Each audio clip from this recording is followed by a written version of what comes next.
নমস্কার বন্ধুরা, আবারও চলে এলাম একটা নতুন ভিডিও নিয়ে। আজকের ভিডিও হচ্ছে চিকেন কষা। প্রথমে চিকেনটাকে নুন হলুদ মাখিয়ে তার গায়ে হলুদ করে রেখে দিয়েছি। এবার নিয়ে নিয়েছি একটা ননস্টিকের কড়াই। ননস্টিক উঠে গেছে, কড়াই রয়ে গেছে। ননস্টিকের কড়াই গরম হচ্ছে। এবার দিয়ে দিলাম এর মধ্যে হাফ টিন তেল, না হাফ টিন না, মানে অল্প পরিমাণে তেল। তেল এবার গরম হচ্ছে, তেল গরম হচ্ছে। এরপর এর মধ্যে দিয়ে দেবো এই দুবাই থেকে আনা আলু। আলু আলু কোথায় আলু কোথায় গেল? ও বাবা, আলু নেই। আলু কোথায় গেল? আলু এখন দুবাই থেকে আসেনি, এই চলে এসছে আলু। দুবাই থেকে হেলিকপ্টার করে ফেলে দিয়েছে আলু। ঠিক আছে, হেলিকপ্টার না, মানে এরোপ্লেনে ফেলেছে, হেলিকপ্টার তার দূর আসবে না। ঠিক আছে, আলু এবার ওর মধ্যে ফ্রাই করা হচ্ছে। হালকা করে ফ্রাই করে নিতে হবে। আলুটা না করলেও হয়, তবুও করতে হয়। আলু ফ্রাই হচ্ছে। সবাই বলে নাকি মানুষ রং বদলায়, আলু তো রং বদলে গেল। আর দোষ দেবো, এই জন্যে সবাই এখন রং বদলাচ্ছে। বেশ, ঠিক আছে, যে বদলিতে তাকে তুলে বাইরে বার করে দাও। আলু তোলা হয়ে গেছে, ভাজা হয়ে গেছে, ফ্রাই হয়ে গেছে। এবার সেই জাপান থেকে আনা মশলা, যেটা প্যাকেটে পাওয়া যায় 5 টাকা না 10 টাকা, বেশ দাম নেই, সেই জাপান থেকে আনা মশলা দিয়ে দিলাম তেলের মধ্যে। এসে বাস্ট হচ্ছে। এবার বাংলাদেশ থেকে আনা পেঁয়াজ, বাংলাদেশ থেকে আনা পেঁয়াজ, এই পেঁয়াজের আজকে রস মেরে দেবো, সব রস মেরে দেবো আজকে। আস্তে আস্তে হচ্ছে পেঁয়াজ, একটু একটু করে নেড়ে নিতে হবে। একটু নাড়াচাড়া করে রস সব বের করে দেবো। সব রস বেরিয়ে যাবে। পেঁয়াজের রং হালকা লাল হয়ে আসছে, তার মানে পেঁয়াজ হয়ে আসছে, হোক হচ্ছে। আপনারাও এরকমভাবে করতে পারেন। অবশ্যই আপনারা হয়তো আমাদের থেকে ভালোও করতে পারেন। কমেন্ট করে জানাবেন যে আমাদের ভিডিওটা কেমন লাগছে। এর মধ্যে দিয়ে দিলাম আদা রসুন পেস্ট, একটুখানি জল, গঙ্গা জল। এবার একটু নেড়ে চেড়ে ভালো করে মশলাটাকে ভালো করে নাড়তে হবে। অনেকক্ষণ ধরে মশলাটাকে অল্প আঁচ দিয়ে ফ্লেমে আপনাকে মশলাটাকে কষতে হবে। যত মশলা কষবেন তত রান্না ভালো হবে। মাংস কষেই যান। পাশ থেকে কেউ বলে দেয় না, দেখবেন বান্টি তেরা মশলা স্লো হয় কি।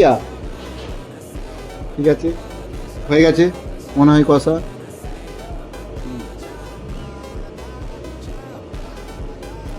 একটু নেড়ে চেড়ে ভালো করে কষা হয়ে গেছে। এর মধ্যে থেকে একটু একটু করে তেল ছাড়ছে। এরপর দিয়ে দেবো দার্জিলিং থেকে আনা এই টমেটো, দেখছেন না, লাল টমেটো, দার্জিলিং থেকে আসে, লাল আপেল।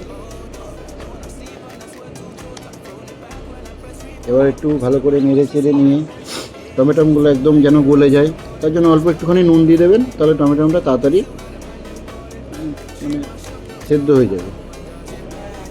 ভালো করে নেড়ে চেড়ে নিন, পুরো যেন একদম গলে যাবে, পুরো মিক্স হয়ে যাবে। একটুখানি রেখে দিন। দেখছেন তো মশলা কেমন তেল ছাড়ছে, তার মানে হয়ে গেছে মশলা। এরপরে দিয়ে দিন সেই জলানো লঙ্কা গুঁড়ো, ধনে গুঁড়ো, জিরে গুঁড়ো। জিরে গুঁড়ো দেওয়া হয়ে গেছে। এরপরে দিয়ে দিন লবণ, হলুদ গুঁড়ো, 1 চামচ ঘি থাকলেও দিতে পারেন। আর তার থেকে বড় মেন জিনিস হচ্ছে এই বাঙালির পছন্দের জিনিস, একটুখানি চিনি। তারপরে একটুখানি জল দিয়ে ভালো করে নেড়ে চেড়ে মশলাটাকে আরও ভালো করে কষিয়ে নিন। ভালো করে কষতে থাকবেন, দেখবেন ওর থেকে তেল ছাড়বে। আবার কষতে থাকবেন, তেল ছাড়বেন। জল পরিমাণ মতো অল্প একটুখানি জল দেবেন, বেশি জল দেওয়ার দরকার নেই। বেশি জল দিলে মশলাটা ভালো হবে না। কষতে থাকবেন। কষা হয়ে গেলে ওই যে গায়ে হলুদ করা চিকেন রাখা ছিল, তার আজকে দিয়ে দিন কড়াইয়ের মধ্যে। আমি দিয়ে দিলাম চিকেন কারি মশলা, তার সাথে একটু স্বাদ বাড়ানোর জন্য। এসব দেওয়ার দরকার নেই, সিম্পলভাবে রান্না করুন, বাড়ির মধ্যে খাবেন, খেতে ভালো লাগবে। এবার হয়ে গেছে, দিয়ে দিলাম গায়ে হলুদ করা চিকেন। আজকে ওর কড়াই হচ্ছে, বিয়ে হচ্ছে। এরপরে দিয়ে দিলাম টাটা নমক, দেশ কি নমক। ভালো করে নেড়ে চেড়ে অল্প একটুখানি জল দিয়ে ঢাকা দিয়ে সেদ্ধ করুন। অল্প আঁচটা একটু কমিয়ে রাখবেন, ফ্লেম একটু কম করে রাখবেন। কম ফ্লেমে ঢাকা দিয়ে নাড়তে থাকবেন, আবার ঢাকা খুলবেন, আবার নাড়ে দেবেন, আবার ঢাকা দিয়ে দেবেন। এরকম ভাব করতে থাকবেন।